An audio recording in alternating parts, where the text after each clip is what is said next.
দর্শক, আমরা ঈদ আনন্দের কথা জানাচ্ছিলাম শুরু থেকেই। চিড়িয়াখানা প্রাঙ্গণও মেতে উঠেছে ঈদ আনন্দে। সেখানে আছেন আমাদের সহকর্মী সুমাইয়া ঐশী, যাচ্ছে তার কাছে। ঐশী, ঈদে এবার লম্বা ছুটি, কেমন দেখছেন ঈদের যে আয়োজন, চিড়িয়াখানার যে আনন্দ চিত্র, সেগুলো একটু জানতে চাই। ছোট ছোট যে আনন্দগুলো রয়েছে সেখানে চিড়িয়াখানায় কিভাবে উদযাপন হচ্ছে?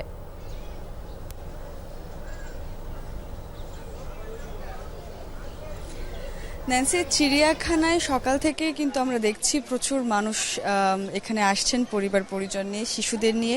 সবচেয়ে মজার বিষয় হলো এখানে কিন্তু বাঘ ভাল্লুকের খাঁচার সামনে দাঁড়িয়ে প্রাপ্তবয়স্করাও ফিরে গেছেন শৈশব বা কৈশোরে, সেরকমটাই মনে হচ্ছে। কিছুক্ষণ আগে একটা মজার দৃশ্য আমরা দেখলাম, বাঘের খাঁচার সামনে দাঁড়িয়ে একটি ছোট্ট শিশু, বাঘ ঘুমাচ্ছিল, তবে সেই শিশুটি আসলে টাইগার টাইগার বলে যখন চিৎকার করছিল, এক পর্যায়ে আসলে বাঘ জেগে যায় এবং তারপর সেখানে উপস্থিত শিশু থেকে প্রাপ্তবয়স্ক যারাই ছিল, তাদের উচ্ছ্বাসের যে ধরন, মনেই হচ্ছিল না কোনো বয়সের ভেদাভেদ আছে এখানে। অর্থাৎ ঈদ আনন্দ আসলে সবার জন্য সমান, সেই বার্তা বা সেই দৃশ্যই কিন্তু আমরা দেখেছি।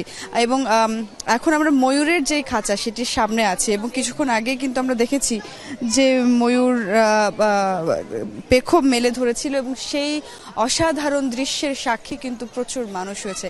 প্রত্যেকেই বলছেন যে এবারের ঈদ একটু অন্যরকম এবং সবাই ঈদের আনন্দ উপভোগ করছেন। চিড়িয়াখানায় এসে বলছেন এই আনন্দ কিন্তু অব্যাহত থাকবে আরো কিছুদিন। আমিও অপেক্ষা করছিলাম আপনার পেছনে যে ময়ূরটা ঘুরছিল, দেখছিলাম, তো সেইটা যাতে পেখম মেলে, সেই সৌভাগ্যটা আসলে হলো না। ঐশী, আপনাকে ধন্যবাদ, আপনি ঈদের আনন্দ চিত্রকলার কথা আমাদেরকে জানাচ্ছিলেন।